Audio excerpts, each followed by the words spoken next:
Hello, everyone, and welcome to the University of Maine Cooperative Extension's Preserving the Maine Harvest webinar.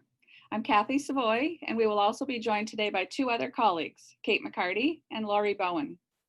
Collectively, we have over 30 years of delivering home food preservation workshops, and we are excited to launch this new adventure. These webinars are designed to provide you with current USDA recommendations for preserving food at home. Our weekly webinars will feature foods in season corresponding with the Maine growing cycle. Today, we will be focusing on freezing fiddleheads and making spring refrigerator pickles. We want you to know that we have our webinar set up so that you can hear and see us, but we can't hear or see you. Know that we will have time for questions throughout our presentation. You can ask a question by selecting the Q&A button at the bottom of your Zoom screen and simply typing in your question. Thanks a lot for joining us, and let's get started. Preserving foods is a great way to save what's in season to use later on. Today we're going to discuss how to make the most of Maine's springtime favorites, including asparagus, radishes, and fiddleheads. Fiddleheads can be blanched and frozen to enjoy year-round, and those spring vegetables can be made into quick and easy refrigerator pickles.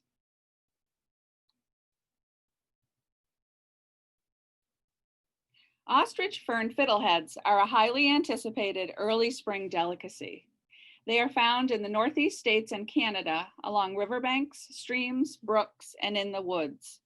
When you're foraging for fiddleheads, look for the smooth, dark green stem with the deep U-shaped groove and the signature brown papery scale covering on the fiddlehead.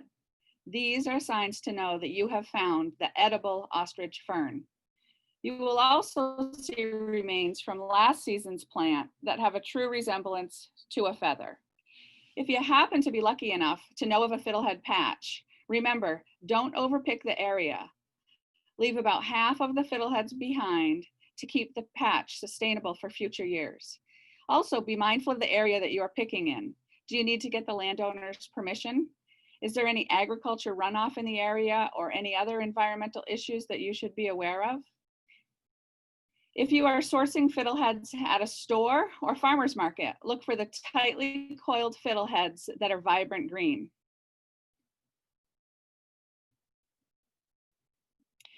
Here's a side-by-side comparison of two types of fiddleheads. Let's launch our first poll to find out which one you think is the edible variety.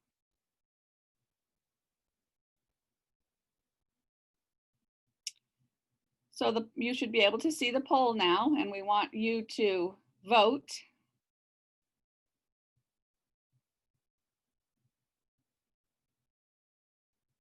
And the poll still looks pretty active.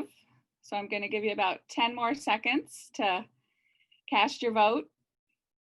10, 9, 8, 7, 6, 5, 4, 3, 2, 1. And it looks, and we'll share the results. And it looks as if we clearly have educated all of you to know that it is the fiddlehead on the left of your screen that is the edible ostrich fern. You can see the fiddlehead shown on the right-hand side has some white fuzziness to it, which is clearly not that brown papery signature sign that you want to be looking for. So we'll stop launching that poll. If by some chance as a participant you can still see the poll, you can always click yourself out of that by using the red button on the upper left-hand side of the poll box feature. So foodborne outbreaks have occurred as a result of eating undercooked and raw fiddleheads. Make sure to follow the new recommendations for cooking to decrease your risk. Although research has yet to identify the origin of the illness, we do know that proper handling and cooking helps to reduce your risk. Keep fiddleheads refrigerated at 40 degrees or less until you use them. Let's talk a bit about cleaning. It's truly a labor of love and requires spraying them with cool water in a colander and then submerging them in a bowl of clean, cool water and rinsing to remove the brown papery coverings. These steps should be repeated as needed until you see that the brown papery covering is removed. Let's talk a little about proper cooking. It includes either boiling or steaming. Methods such as sauteing, stir-frying, or microwaving are no longer recommended methods due to their short heat application. So you want to boil in salted water for 15 minutes or steam for 10 to 12 minutes. Given the short season for fiddleheads, some people like to preserve them for later use. Freezing is the most common and safest way to preserve fiddleheads. Freezing is a simple, inexpensive, and quick method of food preservation. For high-quality frozen foods, choose freezing containers that are moisture and vapor resistant. These are typically labeled as freezer grade instead of simply storage grade. You want to avoid materials that will become brittle and crack when frozen, like recycled food containers. Using food grade containers will help to avoid off flavors or odors. Choose materials that are easy to seal and label.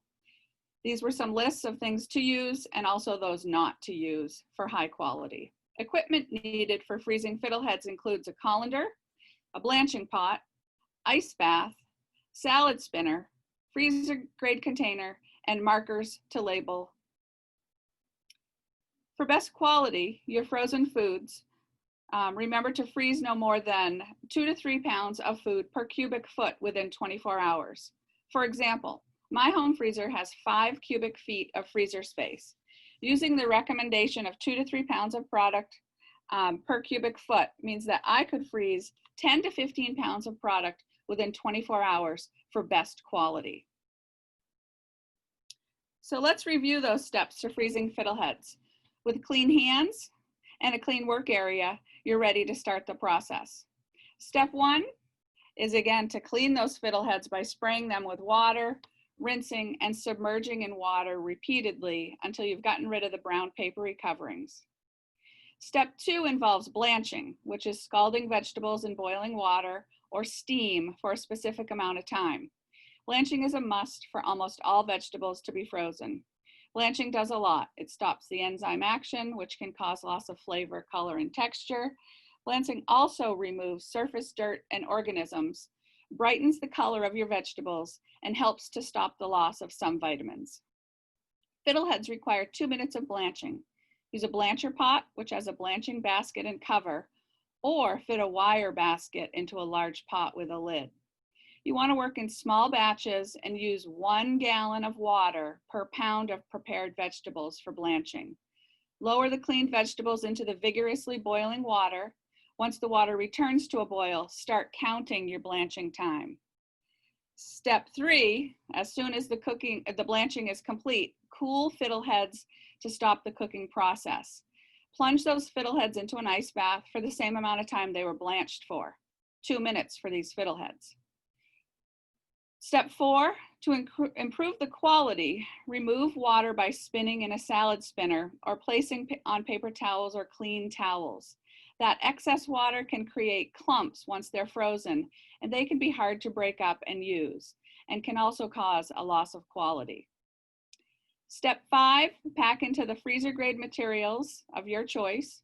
Remove as much air as possible, and also leave a ½ inch of headspace for expansion that occurs when foods freeze. You want to remember to label, date, and freeze in the freezer. Make sure that your freezer is set at 0 degrees Fahrenheit within 24 hours ahead of freezing fiddleheads. Fiddleheads and other frozen vegetables should be used within 8 months for best quality. Frozen fiddleheads can be used in your favorite recipes, soups, stews, quiche, casseroles, or simply heated as a side dish for your meal. To use your frozen fiddleheads, thaw in the refrigerator or submerge the containers in cold water until thawed, and then cook the fiddleheads using the boiling or steaming recommendations for safety. You can also use fiddleheads without thawing first. We want to emphasize that there are no research-tested recipes for pressure canning fiddleheads. However, you can find tested recipes from the University of Maine Cooperative Extension for pickled fiddleheads, and these are in our fact sheets that will be shared with you following the webinar. I encourage you to try pickled fiddlehead recipes, including sweet, quick sour, or even garlic dill, which is one of our most popular flavors. So at this time, I'd like to ask Lori if there are any questions in the Q&A box yet from our participants. We don't have any yet, but I was just looking at that yummy quiche on the screen, and I bet we'll get some very shortly.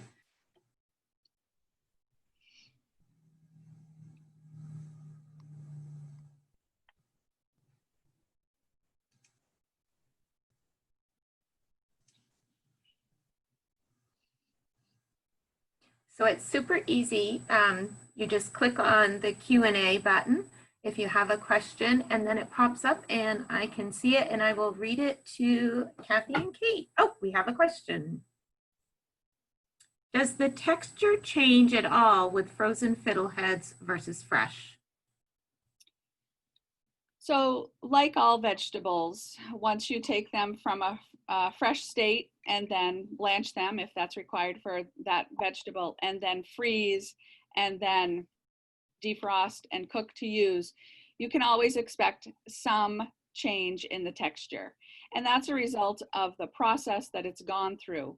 Frozen vegetables, depending on how quickly you're able to freeze them, you may have some cell damage, which causes them to be a little softer than what you expect when they're fresh.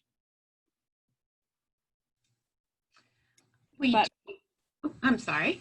That's okay. People, my experience and that of a lot of the people that have taken classes on freezing vegetables find that the frozen vegetables are superior to any canned vegetables, which have a longer processing time.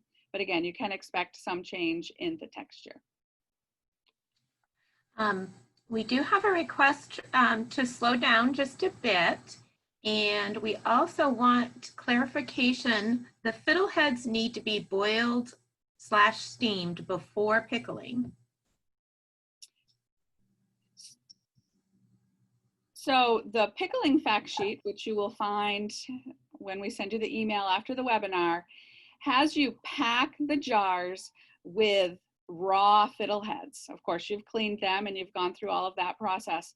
They are then processed in a boiling water bath for 15 minutes.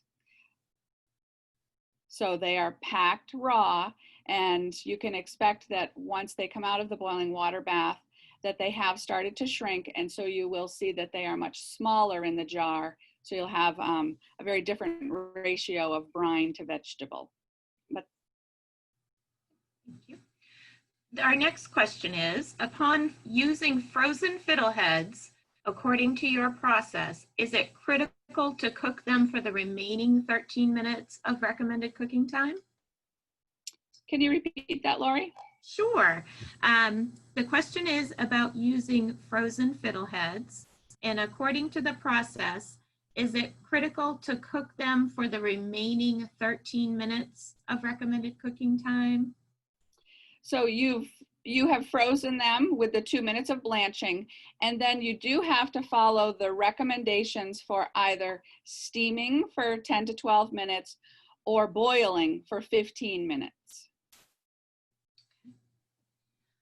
And our other question is, which is the best month to find fiddleheads, and how long is the season that you can pick them?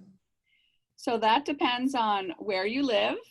And in my area, in Maine, fiddlehead picking tends to be something that happens on Mother's Day. So I know in my area, my growing season, that's when I can find fiddleheads along the riverbanks. So it's important for you to be aware of your weather, your climate, and know when you're going to find them according to how warm it is in your area, how quickly spring arrives. Okay, that's all the questions we have for right now. I'll keep you posted if we get some more. All right, well, that's the end of our Fiddlehead segment. So now I'm going to pass it on to Kate McCarty, who's going to do a demo on those refrigerator spring pickles. Great, thanks, Kathy. So yes, I'm going to walk you all through the process of making refrigerator pickles. We love refrigerator pickles for preserving these tender spring vegetables that we've been talking about, since they often lose their pleasant crunch when you heat them. So refrigerator pickles are preserved through the acidity of the added vinegar and then the temperature control that's provided by your refrigerator. So before we get into the demo, let's start with a poll. So Kathy's going to share a poll that's going to ask you what is your favorite food to either pickle or just to eat as a pickle. Cucumbers, beets, carrots, green beans, asparagus, or peppers, be they hot or sweet.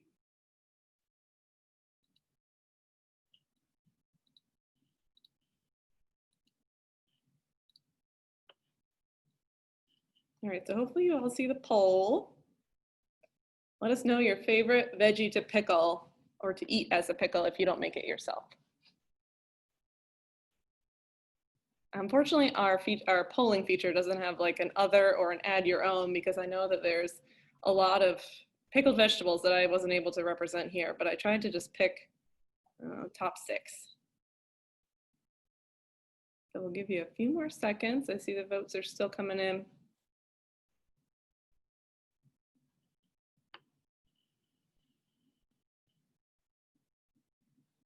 Okay, so get your votes in and we'll share the results.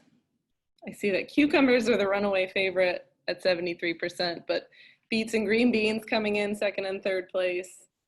Green beans are one of my favorite pickled vegetables. I think they keep their nice crunch even after they're canned, although I understand cucumbers are a popular favorite. So of course we're gonna have webinars on these topics come July is when we can pickle here in Maine. So be sure to tune in for then so we can share our favorite pickled cucumber and green bean tips with you.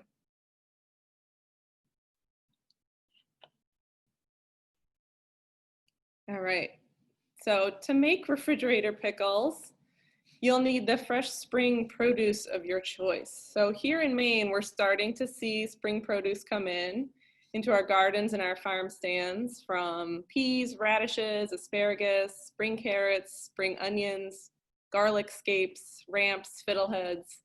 Any of these veggies make for great refrigerator pickles. So for the demo that I did, I used asparagus, snap peas, radishes, red onion, and some hothouse cucumbers. And to help you find local produce, our agriculture colleagues have created a great directory called Maine Farm Products, so that you can shop directly at farms. And it's a good idea to visit the farm's website or give them a call first so that you can see how their shopping policies have changed during COVID-19. So this is an interactive directory, so we'll share the link with you in the follow-up email to today's webinar. And if you're from out of state, you can check with your local extension to see if they have a comparable resource. So after you've picked out your produce, whether from the farm stand or from your garden, you'll need some vinegar. So you can use any flavor vinegar you like, knowing of course that that will change the flavor of your pickles. But the vinegar should be diluted to 5% acidity to ensure safety. So you can find this information on the label, usually in the ingredient list. And if you're in the habit of making homemade vinegar, that's wonderful, but you should save it for other uses, since we don't know the acidity of the final product, and therefore it could affect the safety of your pickles. Next, you'll need pickling and canning salt. So this is a salt that is free of additives like iodine or an anti-caking agent. And both of those things can cause your pickles to either turn colors, to darken, or to turn the brine cloudy. And then dark changes in your pickles or the brine are both signs of spoilage. And so it's best to use a canning salt so that you don't, if those changes happen in your pickles, you don't wonder if it's because the salt you used or if your pickles have gone bad. You can find this salt at grocery stores or where canning supplies are sold. It's widely available and either in the salt section or with the canning supplies. You'll also need granulated sugar and then spices of your choosing. So popular pickle spices are dill seed, mustard seed, celery seed, crushed red pepper, black peppercorns, and pickling spice. We recommend that you use whole spices just for the way that they look in the jar, but you can, those types of spices can be expensive and hard to find. So you could also use dried ground spices, and you could even use fresh herbs from your garden. All right, so let's get started with the demo. So as always, it's important to start your preserving session with clean hands, clean equipment, and a clean work surface. Your first step is to prepare your brine. So you can make either a sweet brine or a sour brine. The fact sheet has recipes for both. I made the sour one, which has 3 cups water, 3 cups white vinegar, 3 tablespoons of salt, and 2 tablespoons of sugar. And this is enough for 6 jars, so if you're making a smaller batch, you could always cut it in half. And then you combine all the ingredients in a saucepan and boil them for 2 minutes. And then prepare your veggies, wash them up, cut them into pieces or trim them to fit into your jars. And you don't need to blanch most spring vegetables, but you might prefer the texture of a blanched asparagus or carrots, depending on how big they are. A quick 2 to 3 minute blanch is all you need. But don't forget, if you're using fiddleheads, they do need to be boiled for 15 minutes or steamed for 10 to 12 minutes for safety before pickling. So when your vegetables and jars are ready, you're ready to pack your jars. You can see I'm using 2 wide-mouth pint canning jars here, but you could use a 1 quart jar or any other glass or heat-proof plastic container that you have. So the spices go in first and then the vegetables. Pack them in as tightly as you can without damaging the vegetables. And you might need to make some adjustments as you go, like trimming the asparagus to fit. And then cover your vegetables with the brine. You can see that I poured it out of a liquid measuring cup, but you could use a canning funnel and a ladle. And then out of habit here, I measured the headspace with my headspace measuring tool, which is something you need to do for canning, but it's not required for your refrigerator pickles. And then you're done. So now you wait. We recommend waiting 1 to 2 days for the flavors to develop, and you want to make sure to use up your pickles within 2 weeks. So it's important that you label them and date them.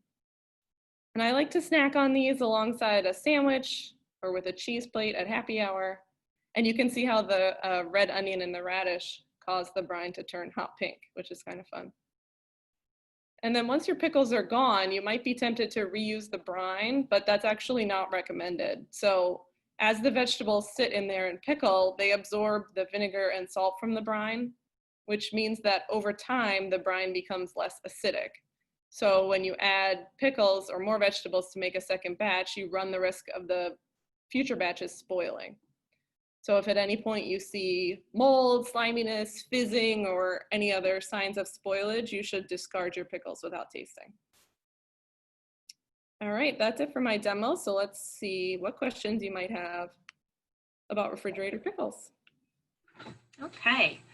Our first question is, could you use a kosher salt like Diamond Crystal?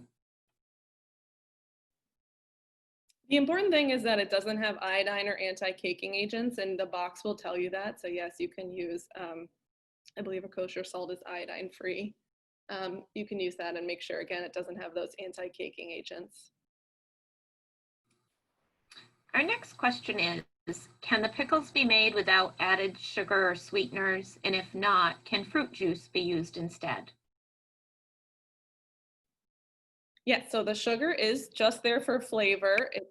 In the sour brine, it's just that 2 tablespoons. So it's kind of added to offset the acidity of the vinegar. So while I think the brine tastes really great with a little bit of sugar, I can understand that people might want to skip it for various reasons. So you can leave it out. Again, it's just there for flavor. The safety of your pickles comes from the added vinegar and then the fact that you're keeping them in the refrigerator. But you could experiment by adding alternate sweeteners. You know, just look up the substitution rate for your alternative sweeteners for white sugar. And I don't know about fruit juice, but try it and let us know. Okay, our next question is, what size jars are you referring to? So I used 2 pint jars, which are 16 ounces. That is what our recipe recommends that you use. But you could use a quart-sized jar, which is 32 ounces. And our recipe is just a ratio. So If you're looking to make a larger batch, you can double it. If you're looking to make smaller batches, you could halve it or quarter it. Just be sure that whatever batch you prepare is a size that you can eat within 2 weeks, because that's the maximum recommended storage time for this recipe. But if you want to make a double or triple batch and give it as gifts, you can do that too. Okay. Can you go ahead and can these pickles if you want to? That's a great question. So this recipe was not developed for canning. Again, we like using these tender vegetables. That's why we focus on the spring veggies. It's also just a great quick pickling recipe for later in the season when your garden is overflowing with vegetables and you want to make a quick pickle to keep in the refrigerator. If you want to make a pickled recipe for canning, you'll need to use a recipe that was developed for canning specifically. And we have fact sheets on pickling. Conversely, though, if you have a favorite pickling recipe that is a canning recipe, you could make it and refrigerate it. So you can take a canning recipe and make a refrigerator pickle out of it.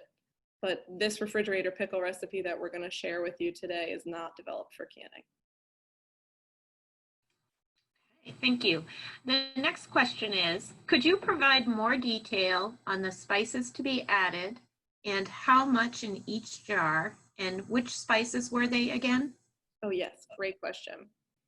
So really you could use any spice you like. The popular ones are most common for pickling are a dill seed, crushed red pepper. I also did garlic, of course.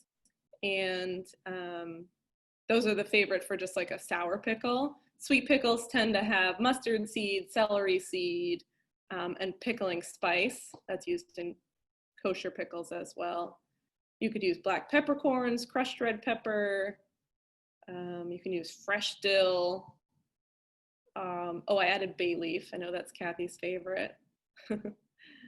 But our fact sheet does have a long list of suggested herbs and spices for you to use. And you can use up to a teaspoon of each one per jar, which will add up if you, like me, used a lot of spices. So I would recommend more of like a quarter to half teaspoon per jar. If you want them spicy, you can up the ante on the crushed red pepper, go up to a teaspoon of that per jar. And of course, you don't have to add any spice at all if you don't want spicy pickles. Kate, do you mind repeating how long the refrigerator pickles are good for? We recommend eating your refrigerator pickles within 2 weeks, if they last that long. Could you do this with beets? Most definitely. That would be it's a great spring food, but they would need to be cooked first. So I would cook them to the point of tenderness, whatever your favorite way to cook beets is. So you could boil them, steam them, roast them, and then peel them and slice them, the whole 9 yards, and then use one of our sweet or sour brine to make a refrigerator beet pickle. That would be great. We have a question on what is the brine recipe? So the brine recipe is equal parts vinegar and water. So in the case of the sour one, it's 3 cups vinegar, 3 cups water, and then 2 tablespoons of, hold on, let me get this right. 2 tablespoons of sugar and 3 tablespoons of pickling and canning salt. So 3 cups of water and vinegar, 3 tablespoons salt, 2 tablespoons sugar. And then I believe for the sweet brine, it's the same, except for it's like much more sugar. I don't have that memorized off the top of my head. It'll be in the follow-up email. But I want to say it's close to a cup of sugar, so it's a lot. But it does make 6 jars worth. Do you have a recommendation for how much garlic to use in this size jar? Oh yes, you can use 1 clove of garlic. So that's like 1 piece, right? The garlic head is the whole thing. And then you break off a clove. So 1 clove per jar. And you can leave it whole, just plunk it right down in the bottom of the jar along with the spices. How would you prepare fresh herbs like dill to use, and how much is needed? So to prepare fresh herbs for pickling, just wash them well, and then trim off any of the woody stems. You don't have to go, you can leave them pretty whole, and then just put them in the jar along with your spices before the vegetables. And you can use about 2 to 3 sprigs per jar. So that could be just one type of herb if you're going to do dill, or a mixture of any of the fresh herbs out of your garden or farm stand. We have a question about salt as well as the sugar. The question is that neither the salt nor the sugar are critical for safety. It's only the acidity. Is that correct? That's correct. So if you wanted to reduce the salt, you could. You probably wouldn't want to increase it. I think these hit a pretty perfect level of salinity, but the salt is just there for flavor. Salt does play a role in preserving in different ways. When we talk about fermenting later on in the season, we're going to talk about fermented pickles and making sauerkraut. Salt plays a preserving role in those instances. But when you're specifically talking about refrigerator pickles, the salt is just there for flavor because of the acidity of the vinegar, and then the fact that you're keeping them in the refrigerator is what keeps them safe. Okay. I believe you just answered most of this next question, so I'll skip to the middle part of it. The question is in regards to 2 weeks. This person has just made 9 quarts of refrigerator pickles of various kinds. They're not sure that they can eat them all that quickly, and they didn't dilute the vinegar. And the question is, can I heat process? That's a great question. I think it would be difficult to go from having a refrigerated product right now to heat processing it. It's not simply something you could just take out of the refrigerator and put as is into a boiling water bath canner to preserve it. So you might need to just keep those in the refrigerator, even if the recipe was right for canning. And what was the first part? Oh, the 2 weeks. Yeah, so that's a pretty conservative estimate. You put them in straight vinegar, so you might get a little more time out of them. So you'll have to use your best judgment. You know, it's your refrigerator. It's of course not like the pickles go immediately bad after 2 weeks. That's just the recommendation we give for best quality, for greatest, for lowest risk of food spoilage and therefore food safety. So do your best to eat them within 2 weeks, and then use your best judgment after that going forward. The old when in doubt, throw it out method applies. If you see any signs of spoilage, of course, discard them. But I know it's difficult sometimes when you get a lot of vegetables out of the garden, and refrigerator pickling is so tempting. So try and make smaller batches going forward, and then yeah, heat process them when you can for longer storage life. I hope that helps. Okay, this person has used their canned pickle recipe for refrigerator pickles, and they found it way too salty. She says that she uses kosher salt, and can I substitute sea salt instead? That's a great question. And someone mentioned, I had that thought earlier when someone mentioned the Morton's or the diamond salt. So different brands measure differently. So the canning and pickling salt is going to be a really fine salt, like a table salt. But then if you get into using sea salt, kosher salt, they have different grinds, and so we'll measure differently. So you want to ensure that you're using the right type of salt for the recipe. And then know that the salt is just there for flavor so that you can reduce it going forward. So you might want to, I don't know, there's some value in tasting things before you can them, because I certainly have made a whole batch of something without tasting it, been very excited to open up jars of something later and found it lacking in the spices. So when it comes to canning, the spices are always there just for flavor, and so you can safely tinker with them without affecting the safety of your recipe. So you should taste your food before you can it to ensure that it's seasoned the way you like it. Okay, if we can jump back to a Fiddlehead question. We would like to have confirmation that it is necessary to cook the fiddleheads before pickling. And I believe the question was answered, but also if you're going to use fiddleheads in the spring recipe, do they need to be cooked first? So as Kate said, in the spring refrigerator pickle recipe, you are required to cook those or steam those according to the recommendations that were given. So that was either 15 minutes of boiling or 10 to 12 minutes of steaming. So that's the refrigerator spring pickle recipe. If you are looking to follow one of our research tested University of Maine Cooperative Extension processed quick fiddlehead pickle recipes, those are packed in the jar, cleaned, so they're raw. You don't cook them ahead of time. And then they are processed in a boiling water bath for 15 minutes. And you will notice a significant difference in the fiddlehead when you take it out of the boiling water bath. You can see that there's been color change. You can see that it has shrunk quite a bit. And those are all signs that it has cooked as a result of being processed for 15 minutes in the boiling water bath. And the last question that we have is where to find the best recipes. And they're referring to fiddleheads, but I've had a few other questions asking about resources for recipes too. I can field that question. So in addition to our publications on Let's Preserve, there also are some tried and true resources. The So Easy to Preserve book, which is in its 6th edition, is a great resource for all things home food preservation wise. And this can be purchased through our publication catalog with the University of Maine.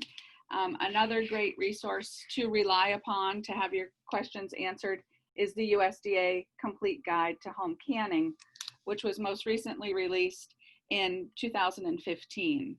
So those, in addition to a local cooperative extension, are great resources to be using because you know that they are tested, they are tried and true.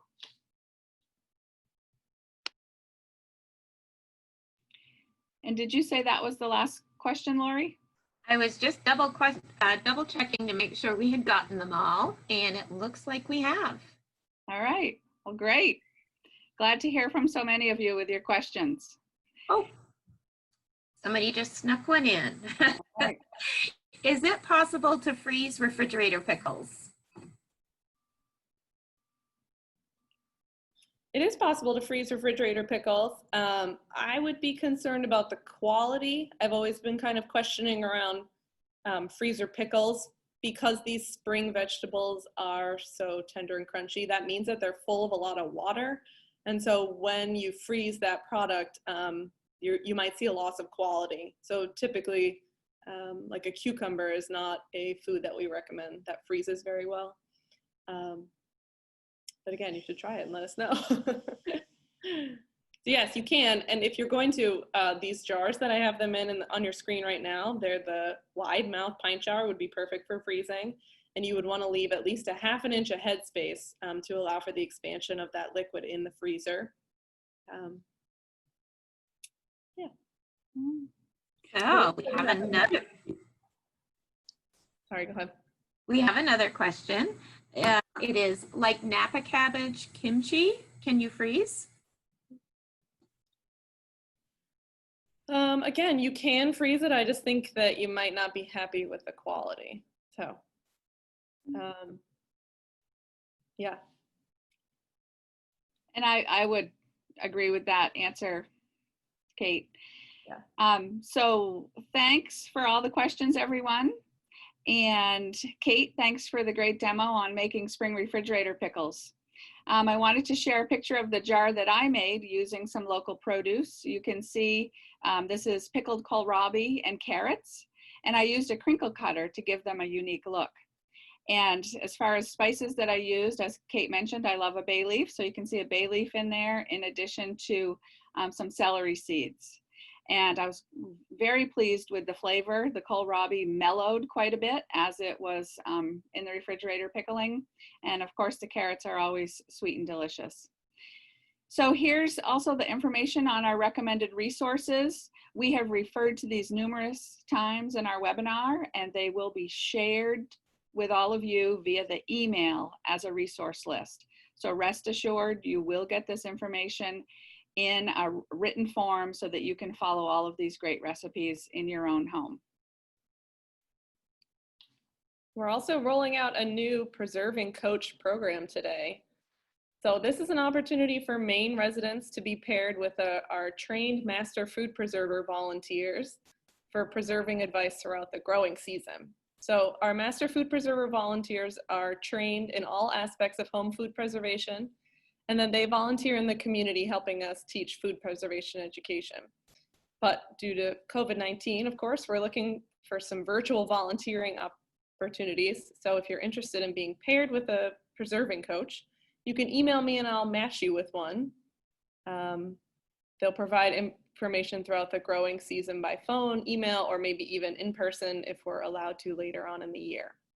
So we do have a small group of volunteers, which means that we'll do our best to meet the demand for these preserving coaches. But if you are a Maine resident interested in being paired with a preserving coach, you can email me at my email address on the screen there.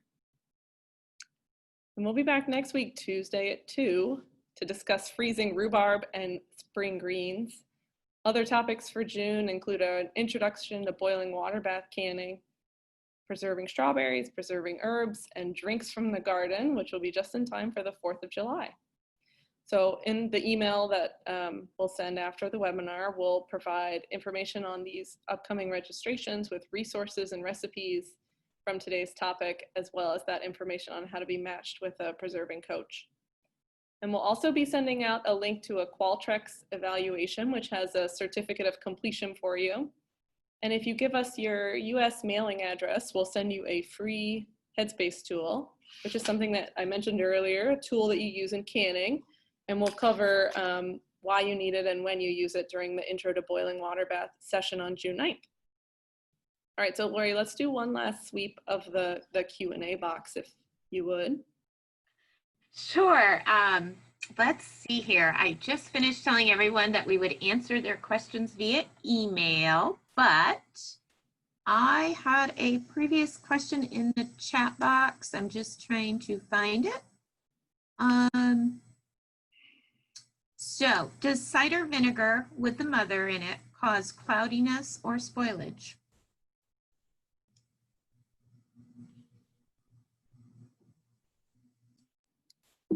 Sorry, I'm struggling with my mute over here. Yeah, so if you have a cider vinegar, that would be a live vinegar. Typically that has that mother in it, like the, yeah, so it'll have those bacteria and all that in it. So I don't know that I would recommend using that for pickling. I would stick to something that has been pasteurized and filtered and nice and clear.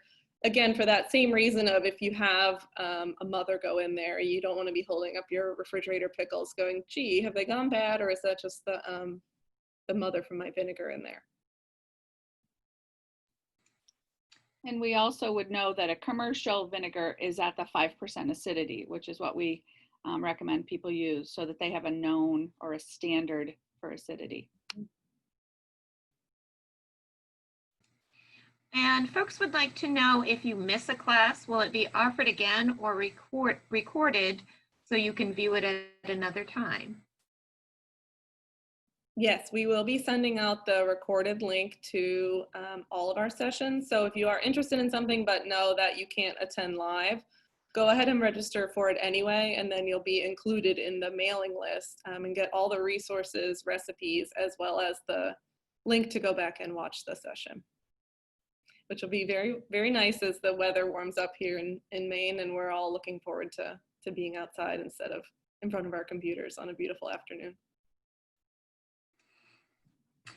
And the canning books that you talked about, is there a cost to them, and are they in the resource list? We will make sure and add those to the resource list if they're not already in there. And yes, there is a cost to purchase the books through our publication catalog. That's the So Easy to Preserve and the Complete Guide to Home Canning. And the prices will be visible in the link. Yeah, I think they're about $16 to $18 each, but you can access all of the content for both of those resources online for free. So the University of Georgia does a great job with the National Center for Home Food Preservation. That's who publishes So Easy to Preserve. And they link to the USDA's Complete Guide to Home Canning as well. Yep. And make sure you're getting the most current editions of those. The So Easy to Preserve is in its 6th edition, and then the USDA Complete Guide to Home Canning was most recently published and revised in 2015. So we want to thank you very much for joining us today. We know we had people from all over the country and also here in Maine. So thanks again, and we hope to have you join us next week when we'll be talking about freezing rhubarb and greens.